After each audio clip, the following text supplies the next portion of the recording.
Welcome back. Bodyguard, back again for another post, y'all. Today I am in the game, right?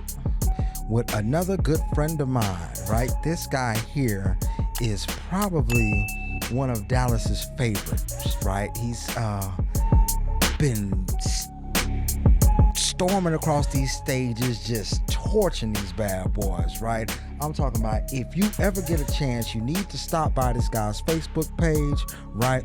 Go through there, give him a follow, right? Also, you need to check by his YouTube page, right? And yeah, he's got a pretty dope podcast. I've seen it a few times, you know, but yeah, it's one of those things that you probably need to get a taste of on your own. Talk right? about it. Right. So yeah, ladies and gentlemen, coming to the stage, I got none other than Dallas's very own, with a permanent cookout invite, right? Thank you so much, dude. I do my best. I got my main man, Aaron Chery. Thank you guys, man. Thank y'all for having me, bro. This is long overdue. I'm happy to be here. Thank y'all. Right, I know, right? You know what I'm saying? This is a surreal moment, you know what I'm saying, for me. Absolutely. Because I watch what you do on your show, and I'm like, man, me and Aaron should just start a show. Like, Man, hey, man. Don't tempt me. You know what it is. All day. Nah, for real. You know what I'm saying? Get the people a bit of consistent content to roll out there. You know what I'm saying? Best content, Right.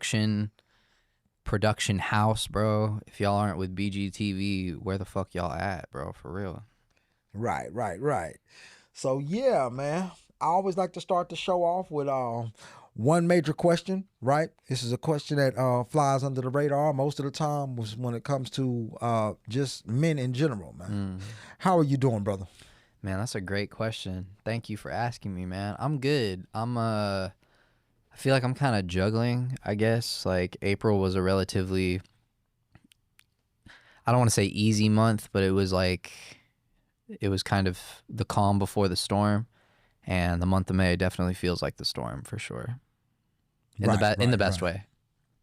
That's, that's even though you're going through the storm, right? I always like to be grateful for the storms just as much as I am for the calm, right? Because that calm just feels so much better after the storm, don't it? Yep. Yeah. So I'm always grateful for everything that comes my way, right? If nothing else, I get the chance and opportunity to learn something new. So, yeah. You got some real Sensei Shaga shit going on in this show, dude. It's usually a lot of like memes and funny shit here, but I feel like I'm sitting in this chair to learn something, bro. I fuck with it.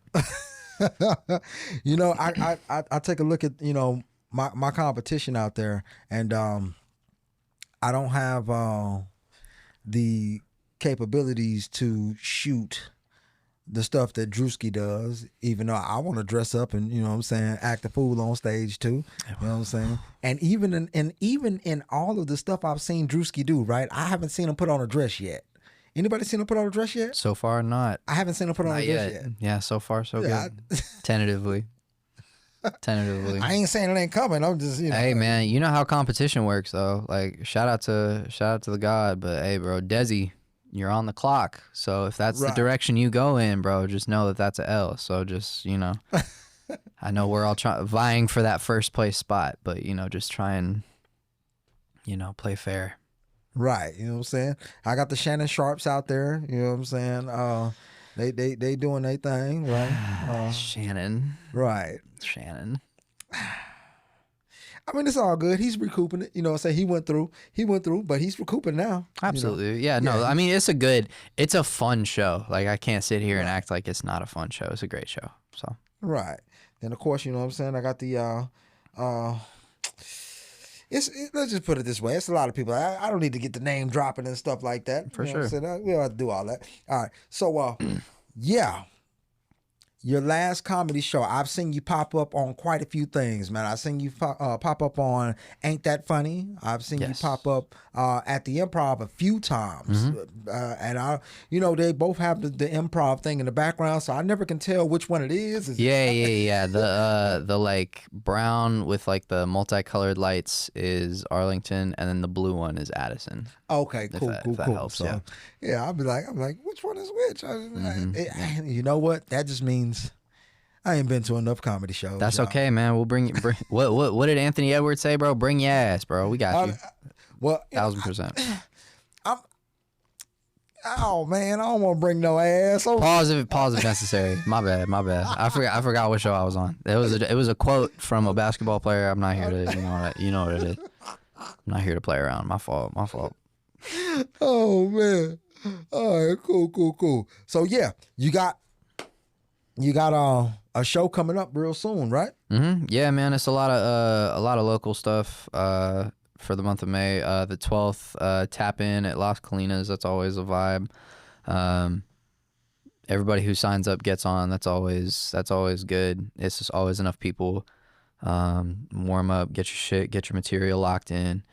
I will be at the next That's Funny show, but I'm gonna be kind of in the background. I just did the last one I performed, but Hashi Sinju is the special guest there, so I'll be rolling with his clique, which will be fun to be kind of like in the guest area. I've done behind the camera stuff with them, and I've performed with them. Shout out Albie and everybody at That's Funny, bro. K104, the whole gang, man. Trey G, they're amazing. So yeah, that'll be fun. I'll be making an appearance, and then just a couple open mics and local things before the 30th and the 31st. Those are the trials before the ultimate tests, as it were. So the ultimate test. So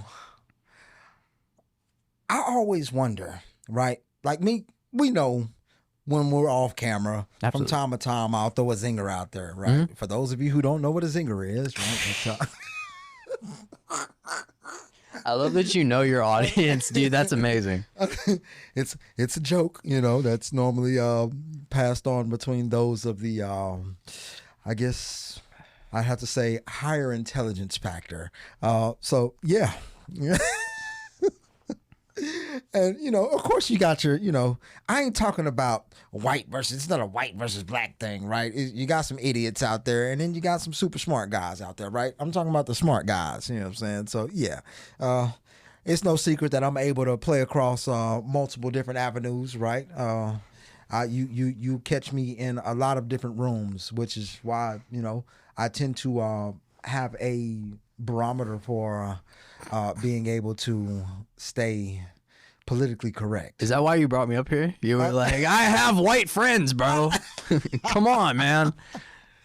Well, really what this show is about is just to give you an opportunity to, for me to throw some oops for you to knock them shits through. Absolutely, right? bro. Yeah, I'm gonna take every shot I can. Shit, you know what I'm saying? And yes, then, sir. Yeah, bro. Opportunity to shine. A lifetime pass to the mayonnaise brigade, dude. You got it. You're invited to the, I don't know what it is, the casserole Kwanzaa type shit. Well, I want to be invited to what I guess I would say is the equivalent to, right? I want to be invited to, and there's some of y'all out there that don't know nothing about this, right? So I'm gonna go ahead and give y'all opportunity to get up close and personal. I want to be invited to the corporate dinner party. That's where I want to go.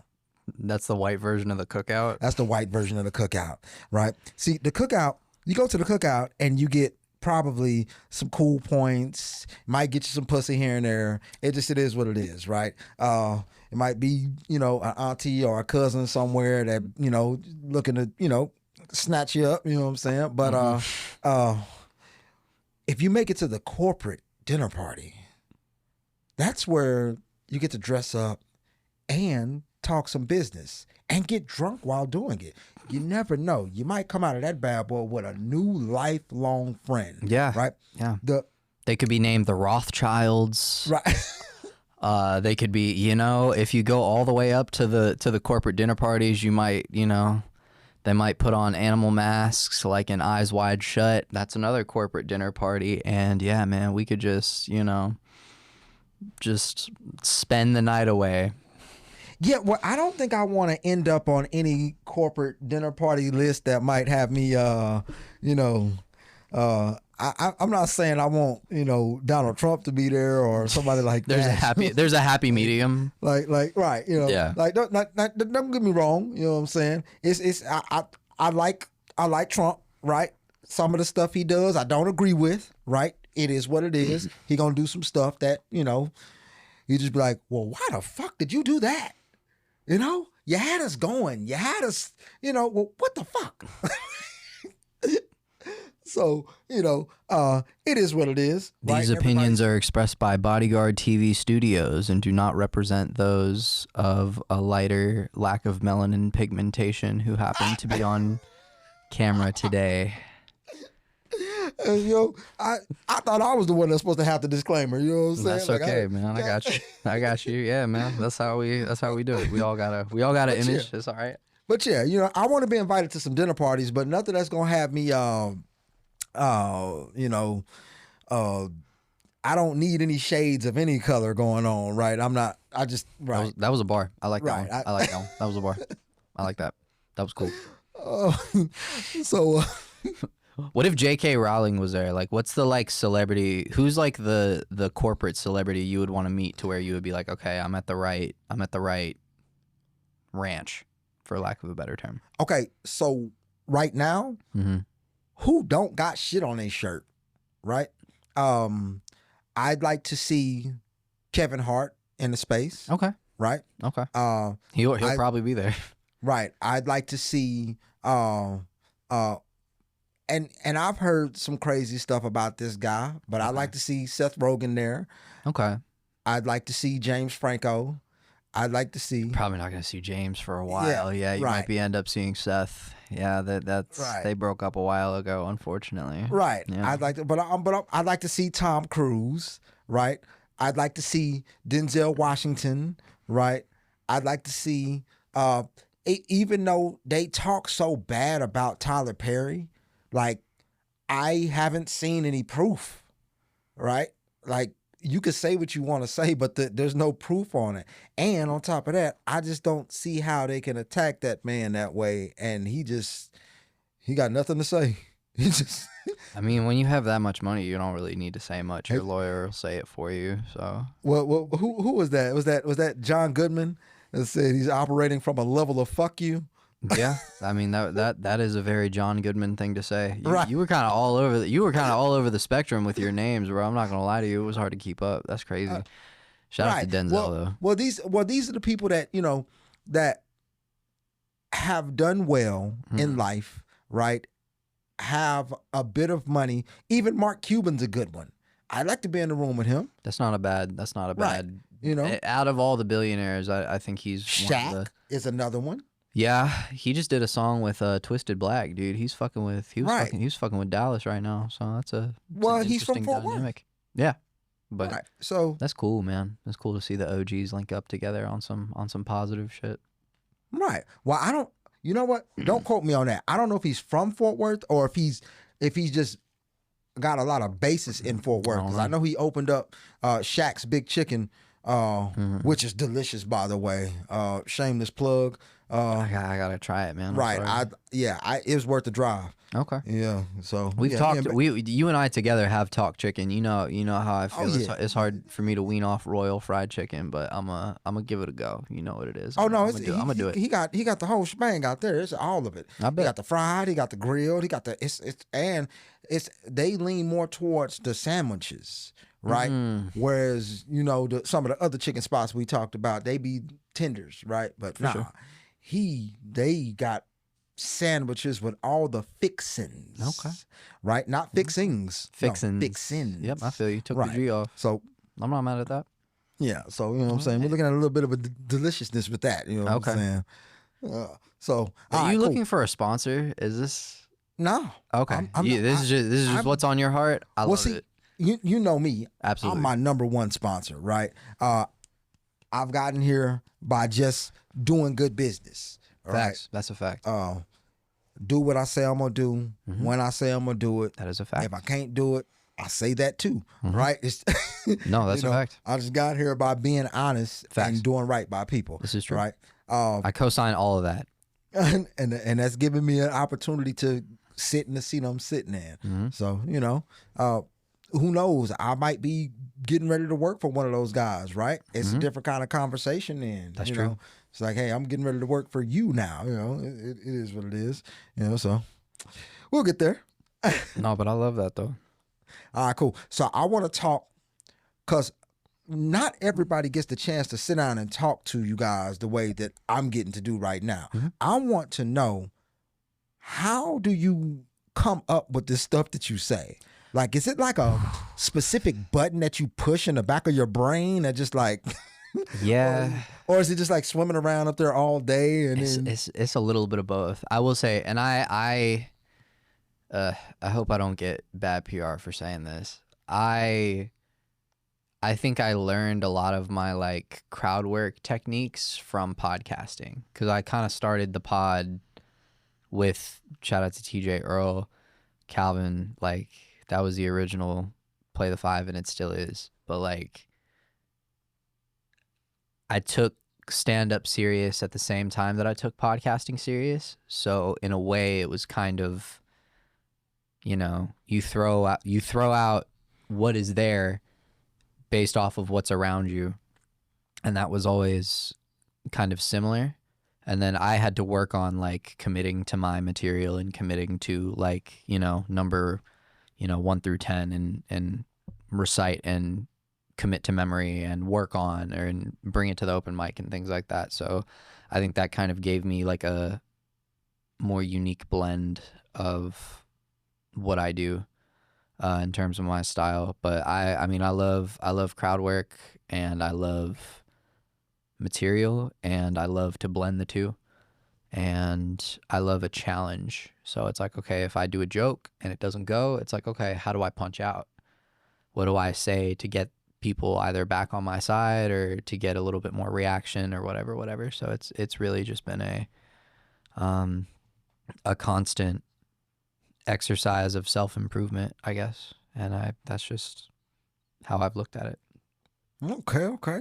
Cool. So it's, I hear a lot of comedians, and I hear a lot of people talking about learning to read a room, right? And I believe that has more of a comedic origin, right? When we talk about learning to read the room, I think that's more of a comedian thing, right? But it's like, how you have people, they'll just take colloquialisms away from, different professions and try to apply them to their own life like it's the same thing when it's not. Yeah. But no, that's a fact.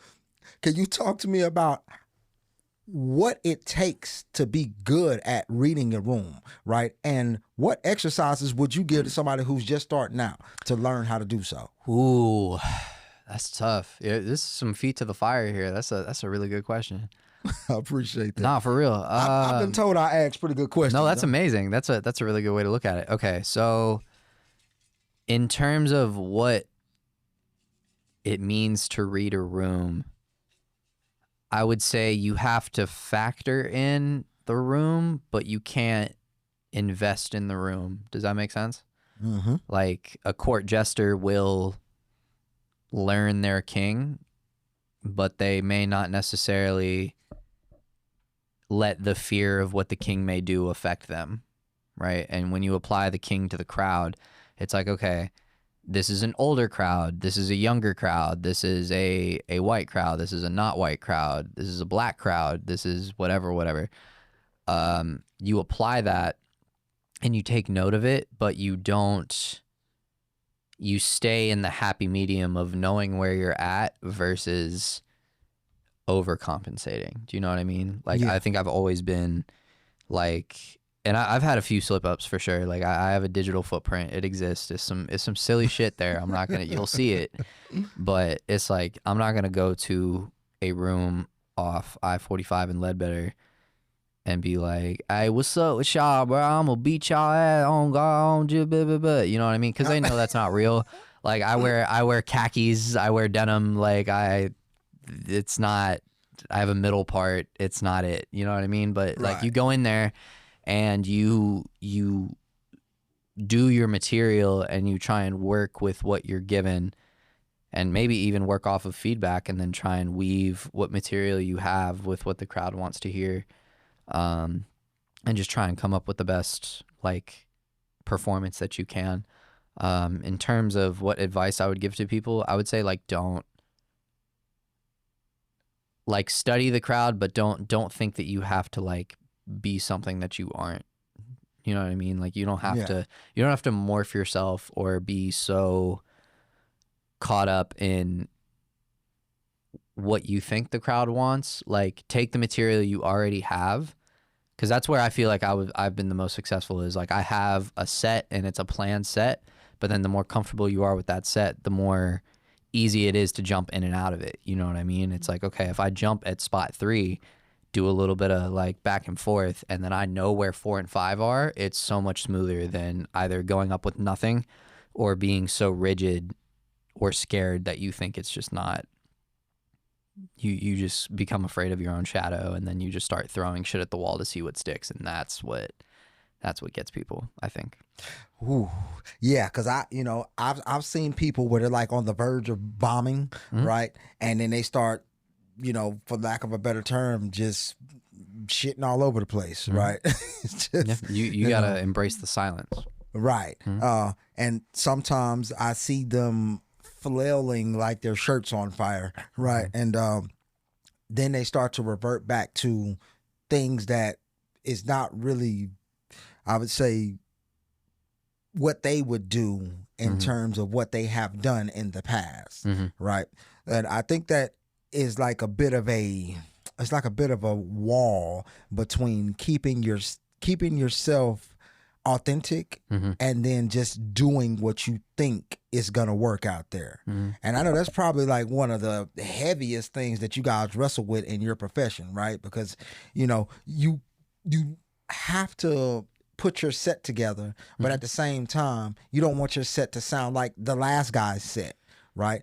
And even That's worse, a fact. right? And even worse, there are some guys out here like you can't I don't think you would, because it's just not your thing, right? I haven't seen you like steal jokes or use other people's material or even variations of, right? But you kind of can't do that, especially like you can't go out there and do Dave Chappelle's set. Absolutely. Right? Like that'd be like a death sentence, Yep. So how do you guys manage to stay away from using material that you have that you thought was spectacular, right? And leaning more towards coming up with stuff that is uniquely your own. I got you.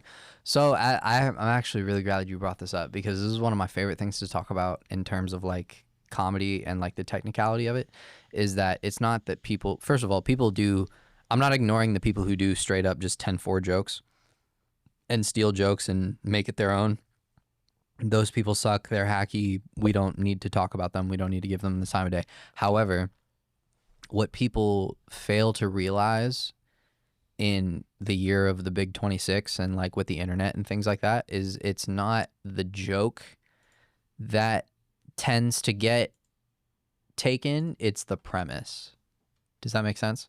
Yeah. Like, how many Epstein jokes have you heard? How many Diddy jokes have you heard? How many school shooter, like think of any current event, there's jokes for it. You know what I mean? When it was the early 2000s and, there was the first and second Iraq war, it was like everybody was just looking at the headlines and being like, oh, George W. Bush did what today? And now you have that times 1,000, right, in this political climate and pop culture, things like that. The Kardashians, actors, TV shows, it doesn't matter. Like everything, if it hasn't been talked about, it's going to be talked about. So you have to figure out how to put your spin on those things. Obviously, yes, you do need to talk about, if you want to just avoid stealing accusations, then yeah, only pull from your life, only pull from things that you've seen with your own eyes that are unique to you. Do you know what I mean? Like I have a hunchback, I have diabetes, I'm white, and I do most of my work with black people, not all the time, but most of the time. So it's like that's where my perspective comes from. But if I decide to talk about, you know, any of the things I've listed, it's like, okay, the premise is already taken. The subject is already taken. So your point and your predicate need to be of a unique standpoint. And that's where people kind of fuck up, I guess, if that makes sense. Right. It's I think it's more of a perspective issue, right? Some people, like, it's a fine line between funny and not funny, right? There's stuff that's kind of funny, you know what I'm saying? And you got stuff that's, you know, but that's not funny, right? You know, like, so how do you guys gauge what is actually funny versus what could be funny versus, you know, how do you guys learn to hit that mark every time? Like, is there like a specific training set, a regimen that you guys kind of go through? Or I know mine. I don't know what everybody else's are, but I would say, like, you have your writing process, whatever that may be, and then it's like, oh, this sounds funny. You write it down. You try it at an open mic, or you try it at a showcase. You know, some people aren't. You try it the next time you can get on stage, but that stage isn't necessarily like, don't go to Showtime at the Apollo with like, oh, we're just gonna try this one. Fuck that. No, like you better test some shit out. You better get your fucking reps in, bro. But yeah, man, like the step being, this sounds funny, write it down or commit it to memory, retain it, make sure it can't be lost, try it, get some revisions and some edits, and then there's your joke, I guess.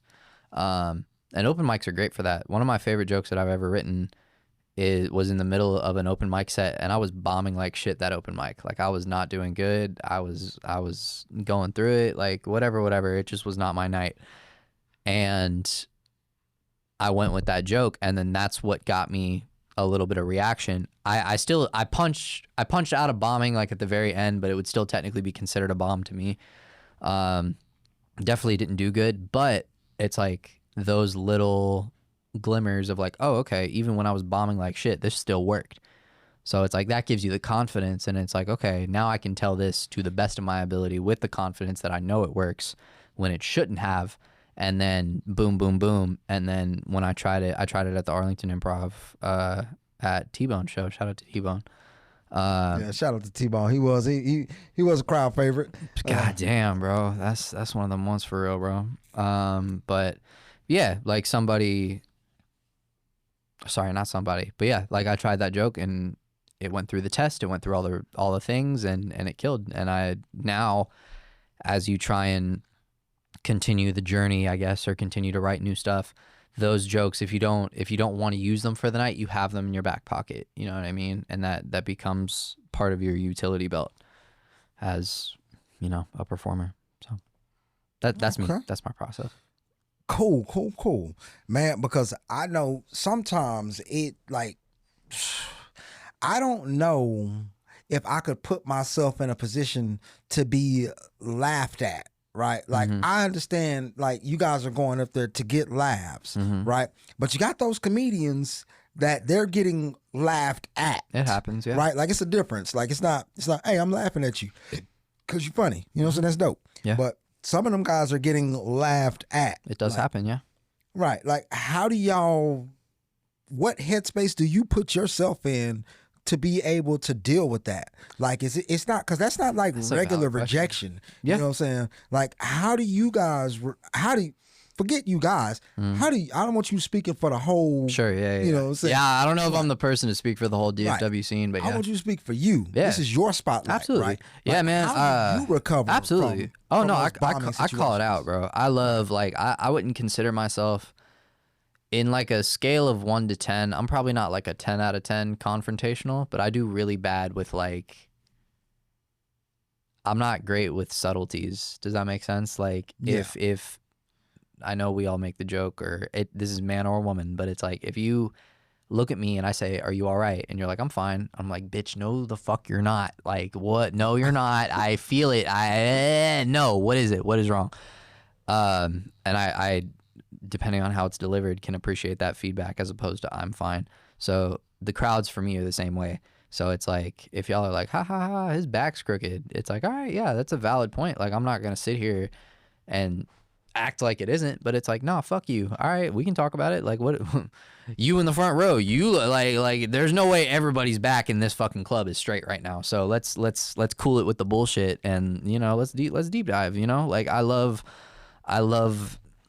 feedback. I love being let know of what I'm doing wrong and right, and then you just kind of work with the notes you're given. And I think that's a big part of, I guess, the performance aspect of it is I really don't, if you're laughing at me, like if you're emitting a noise when I'm on stage, fine, like whatever. And if we need to talk about it, we'll talk about it.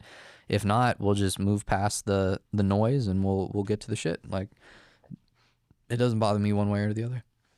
Okay, cool, cool. All right, so I got a burning question in the back of my mind. Okay. Right? Online, there's this continuous debate about who is an actual comedian, right? Okay. And let me preference that with this statement right here, right? Okay. We talk about those guys who get up on stage, they do their thing, right? Mm-hmm. And they're stand-up comedians, mm-hmm. right? Those guys make it in because that's the first way that we saw it done, and that's right mm-hmm. how it is, mm-hmm. right? But then we got those guys out there like Drewski, okay. right, who consider themselves comedians, mm-hmm. right? But the thing that we see most from them is sketch comedy, and mm-hmm. I'm talking about your stuff like your Key and Peele's mm-hmm. and your Desi Bankses and yep. your Country Waynes and yeah. And your what's the chick Daphne, whatever her name, Sapphire. Daphne, it's not Daphne Springs because she does stand up. It's Daphne Springs. Yeah, she does. She does stand up. Right. Are you talking about the one that like? Okay, I think I know who you're talking about. From sketch comedy to the stage. At least that's how I remember it in my mind. That's crazy. Right. Yeah. No, because she, Daphne, started a lot on. She did stand up too. So it's an interesting dynamic because it's like, okay.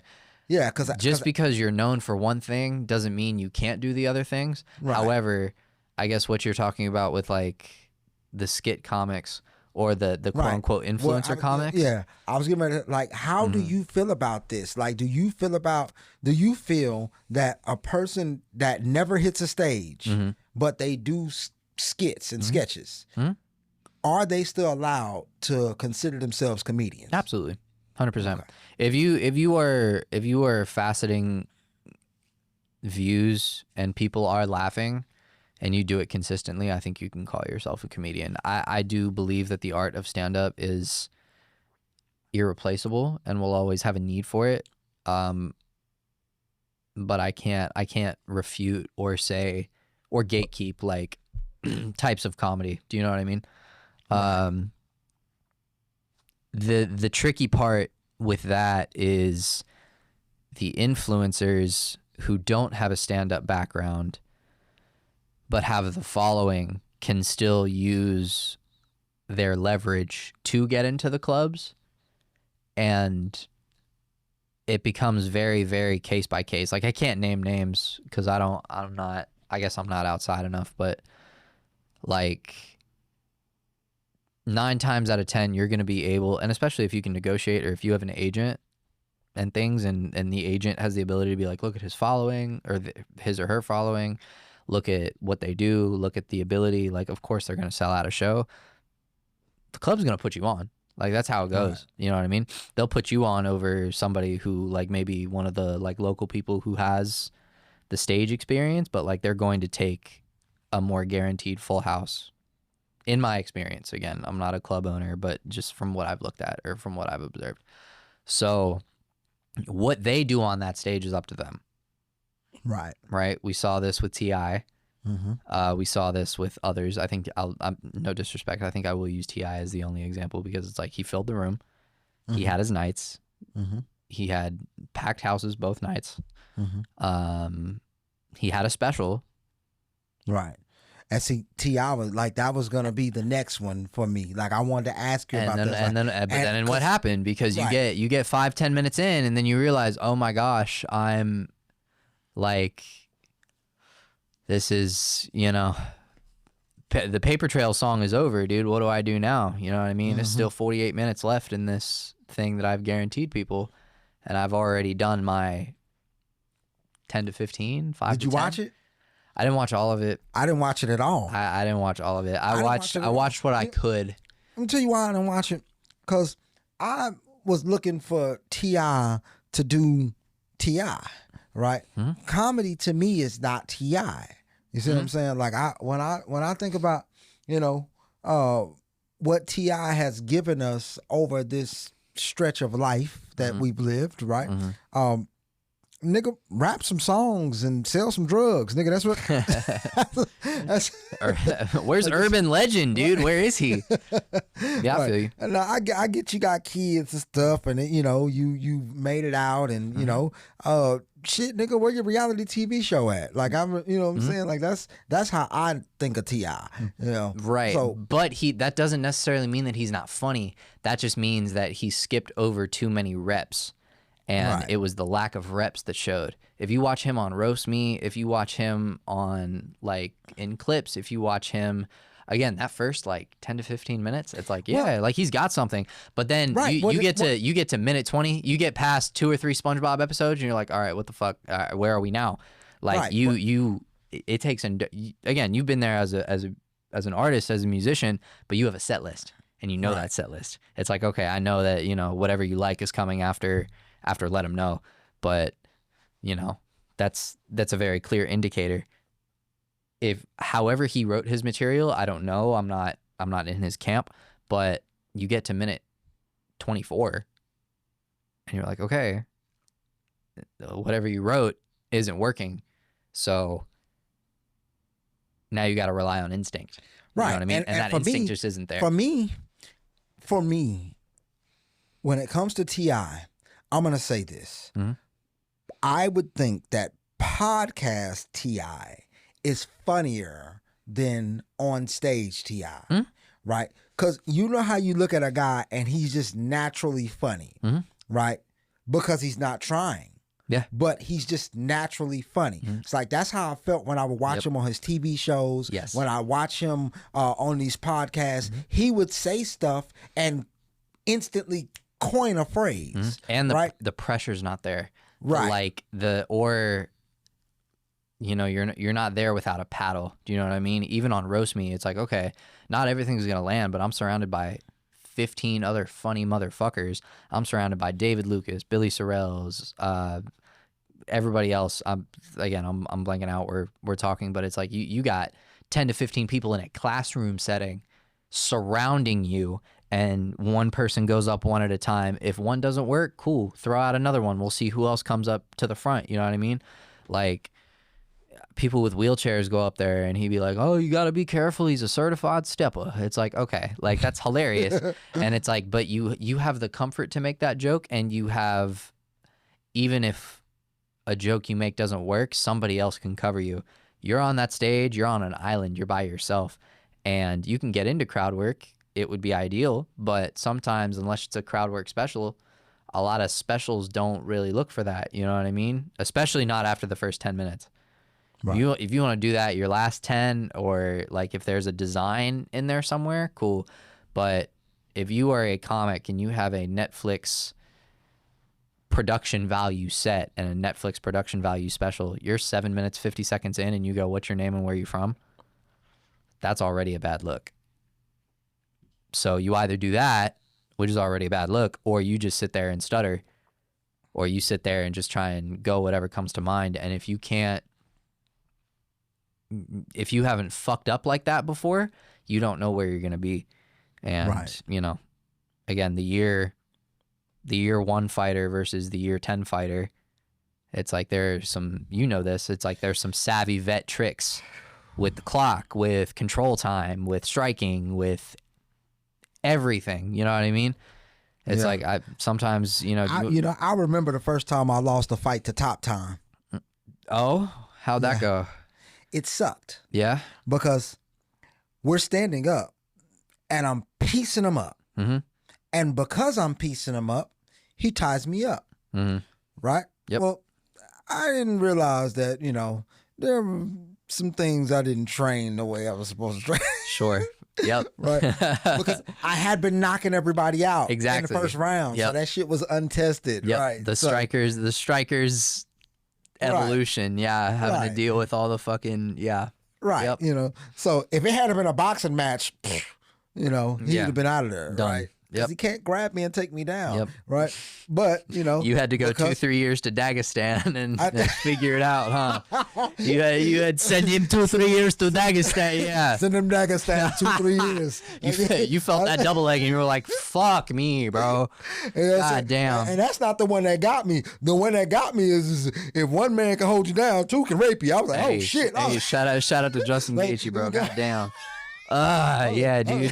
Fucking top control. You don't even feel like you're losing, but it's just like I can't get up. Right. But I'm not hurt, but I can't get up. Right. Yeah. No, I feel you. That was one of those that was like a shocker. It was a wake up call to me because it was like, okay, well, when we're on the standing, the crowd is cheering because I'm the only one hitting somebody, right? So, but that's not what the judges are looking at. That's not what the referee's looking at. Absolutely. That's not what, you know what I'm saying? Yep. Like it's a whole different set of rules when it comes to that. Yep. And it's just like, well, what the fuck? You know what I'm saying? So I can imagine how you guys would feel. Yep. Like other comedians watching other comedians on stage, and you're just like, hey, that motherfucker skipped some work. Like, hey, it's like, oh man, you missed that. You missed that day of class, and it's like, okay. Like, not saying that you didn't earn it. Again, I think they all earn it. I'm not gonna sit here and hate and be like, any influencer or any star or anybody who has excelled in their field that wants to go on stage, absolutely. Like, this is not fucking the Bushido code. You don't have to kill somebody to get up there.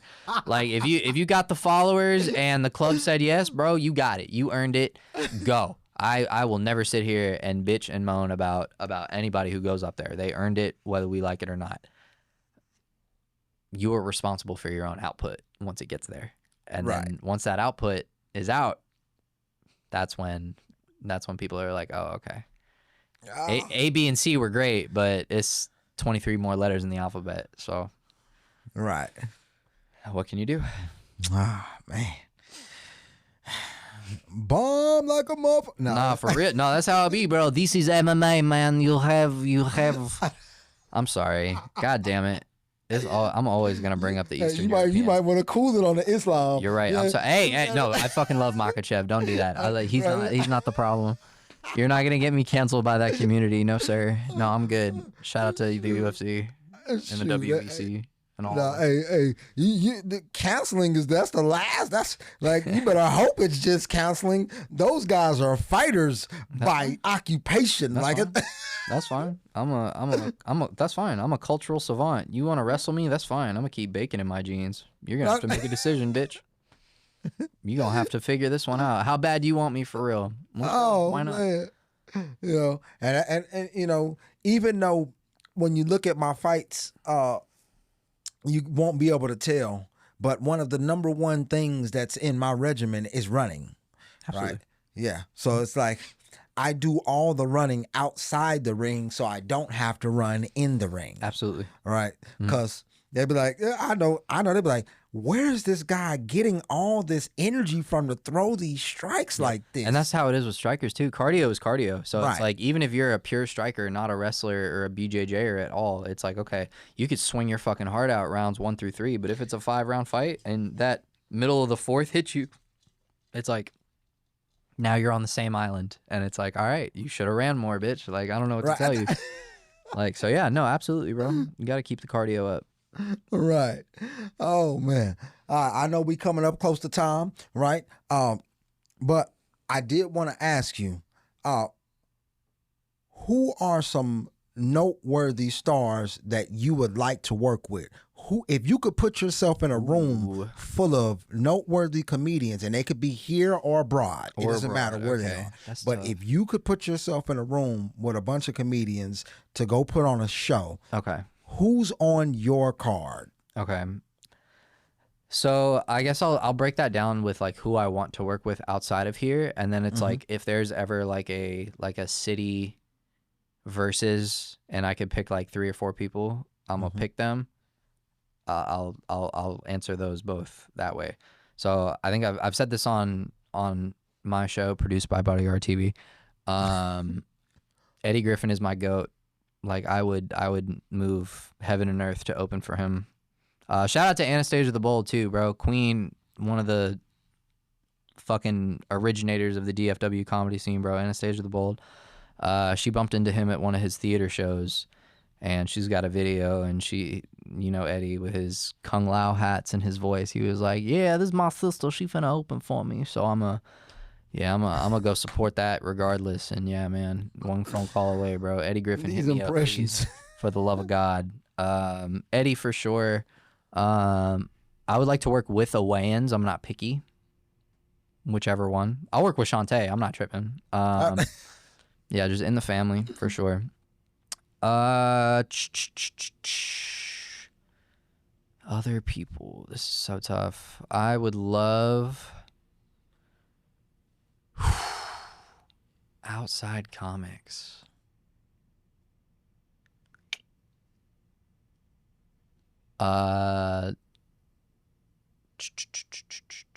Wanda Sykes for sure. I'd love to work with like some like women comics, just to see like what the haps is, and just to, I guess, like see the other side and really. I learned like, one thing. I learned one thing from, you know, talking to women comics about comedy. Oh God. All right. I'm whatever this is, I'm not co-signing it until I say I co-sign it. Go ahead. Got to sleep with the matchmaker. You think Wanda was throwing pussy like that? You think Wanda was? I don't. You think Rosie O'Donnell was? Come on. Some like, well, okay. Hold on now. What? You know you got those guys out there, right? Roseanne. You got those guys out there. All right. You got those about them. You got those mouse to mouth kind of guys out there. For sure. Like, they're out there. That have that much money. Somebody who's gonna sleep with Roseanne that doesn't live in Gadsden, Alabama. Yeah. Okay, there you go. I'm just saying, it's like, come on, bro. Like if it's like that, like I'm not doing it for right? sure. But you know, I can't. I'm also not sleeping with guys either. Yeah, I mean, good to know. Good to know. Like there's somebody that likes it. Yeah, I get that there's somebody for everybody. And again, like I think it is case by case. Like you could see somebody, but it's some dudes out there too. You see them on stage and you're like, oh my God, who did he have to get up here and to do this? And they be walking up, cuff sleeves and everything, just, oh my God, hey. It's like, all right, well, whatever works. Ew. Again, like in the most respectful way. But damn. My thing is that like I have been so, me personally, and I don't say this as like a fucking refrigerator magnet metal or anything, but I am so mentally checked out on celebrities that like I would just be grateful for like most, if you're not in the files and you're a comic, I'll open for you, you know what I mean? And I'll do it happily, and I'll say like if I knew you from somewhere, I'd be like, oh yeah, shit, fuck yeah, like I think, and again, only place to go but up. But it's like I think the most famous person I've ever opened for is Super Hot Fire, and I love that. And that was in a private event at a hookah lounge, and I was like, yeah, or at a smoke lounge, and I was like, man, that was amazing. Like I don't want to overwrite the last question because I still want you to finish that room. Yeah, of course. Right. But I think that's the end of it, honestly. I'll get to the local ones in a minute, but yeah, I'm checked out on celebrities, so I'll sit here and pace. I like when I look at it, I don't know, like, because I've talked to quite a few comedians now, right? Like, just talk to them, sit down, pick their brain, right? Figure out what they're trying to do, what they want to do, this, that, or whatever. But the one thing that escapes me when I'm talking to these comedians is what the fuck is the end game? Like, what's the end goal? I mean, for me, like, I do it for, if I could tour and do skits and content, like, to where I could comfortably, I'm not trying to be funny, like, this is not a punchline. If I could, like, to where I could comfortably afford insulin, that's fine. Like, that's my end goal. And that may be small thinking, but I that's what I love to do, and that's what I'm going to continue to do until I can do it. You know what I mean? Well, you know, that's great. So that's just me. Right? Because for me, we watched the guy walk away from 50 million. right? Yeah. And this motherfucker is still on stages now. Like he's still, Dave Chappelle is still out there on these stages. And I watched one of his specials and he was like, I can't even figure it out, nigga. I don't know. I don't know why I'm still doing this. Like, yeah, because it's the journey, not the destination. Does that make sense? Like, Right. if it were the destination, he probably would have stopped after he went to Africa. You know what I mean? But like, it calls you back. You know what I mean? And I used to get so confused by like my parents because my dad's a pastor, and I don't want to give their business out, but like my dad, pastoring is a tough job, and my mom raised us for the most part and stayed at home, and she would always they would be getting into it or disagreeing and stuff, and I'd be like, well, like, why? What is it? Like, what's the point if you're so like upset? Like, what's the problem? And she's like, no, you don't understand. Like, it's a, like, yes, this disagreement or this current kerfuffle is bad, but it's like, it's a calling, and that calling needs to be answered. Like, it's bigger than the plane that we are currently on. Like, that calling is answered, and then we deal with the logistics later. And God, like that, I think is kind of where I'm at with comedy. Not to compare comedy and religion, but it's like, yeah, man, like I felt calling. I remain called. And even if I'm doing a showcase behind a Taco Bell, it's like, all right, I'll do that when I'm 43, you know, behind the Target showcase, whatever. I might still be boycotting Target. So, but you know, behind an abandoned Toys R Us showcase, like I do it because I feel called to do it. You know what I mean? So I can't, again, my answer may change in 10 years, 20 years, but we'll see. It's all fucking documented, so you'll definitely know. all right, cool. Yeah, that was a hell of an answer. You know, kind of. Oh, local comics who I would bring to a fucking, put some things into perspective. Yeah, dude, I'm sorry. Yeah. Local comics who would make the posse cut.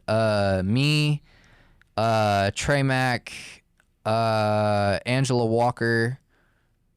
I haven't said this to her yet. I almost messaged her today, but Sukiana used one of her jokes, and that shit I almost sent it to her because I know we're all 10-4ing, but if it's one of those ones. You talking about Suki?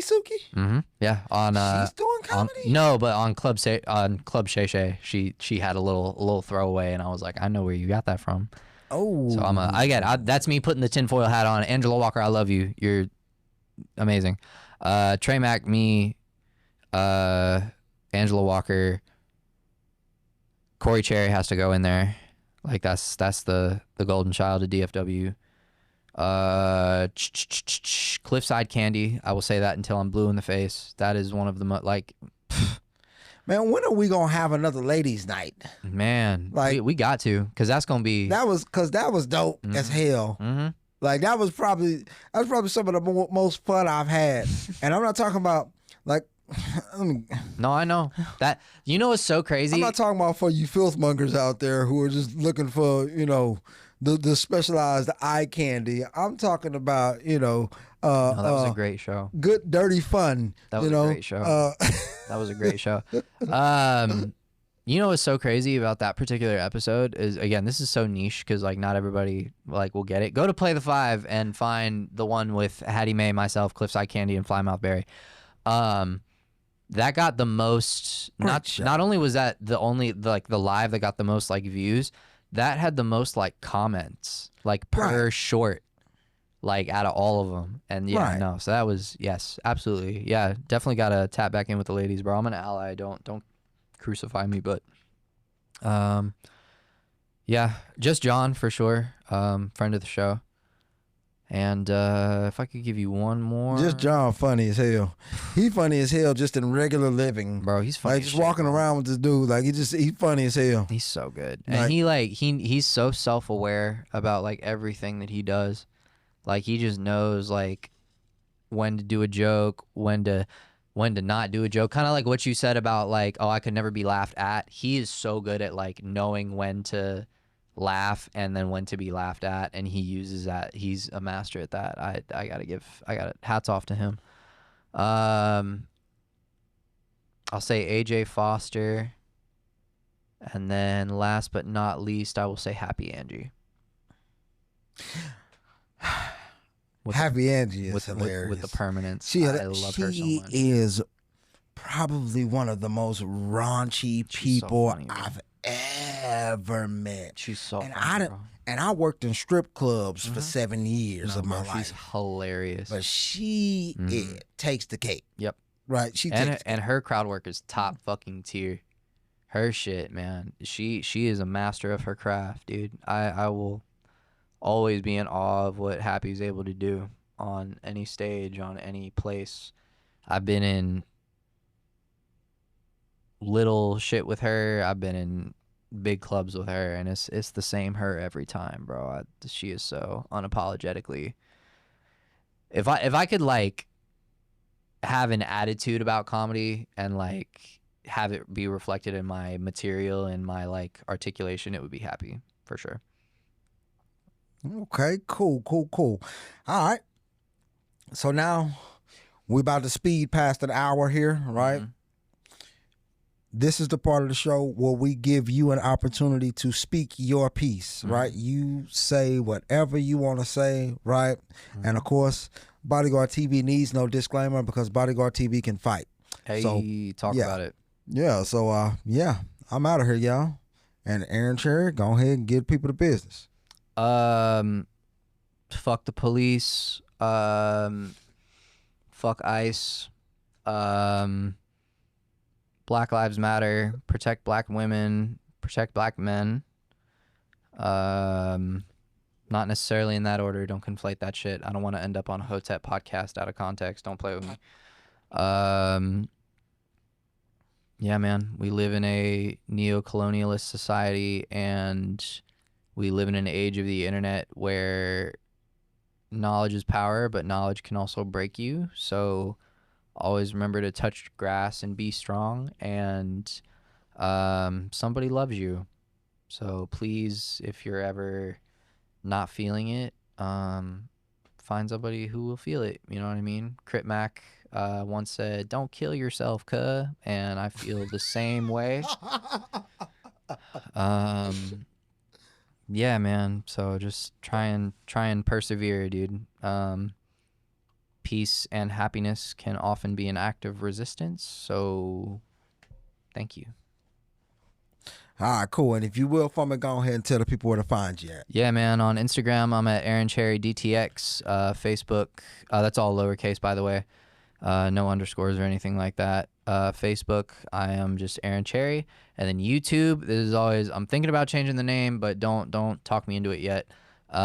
Is Play the 5 on YouTube. 5 is spelled 5, the number IVE. Play the 5. So go check that out, man. Executive producer, Bodyguard TV Studios, elevated the podcast. We be throwing in some skits in there. It's a whole hootenanny of a time. So please subscribe to all those things. That YouTube channel is my baby, so please handle it with care and subscribe. Thank you guys so much. All right. So yeah, you guys have gotten the opportunity to see the spotlighting of Aaron Chery, one of Dallas's rising, budding stars out here in these streets, right? If you should take away anything from watching this show, you should know that this guy is not afraid to get out there and do what it takes to make you laugh. All right, y'all. This has been another episode of Bodyguard TV's Dallas Spotlight, and I'm out, y'all.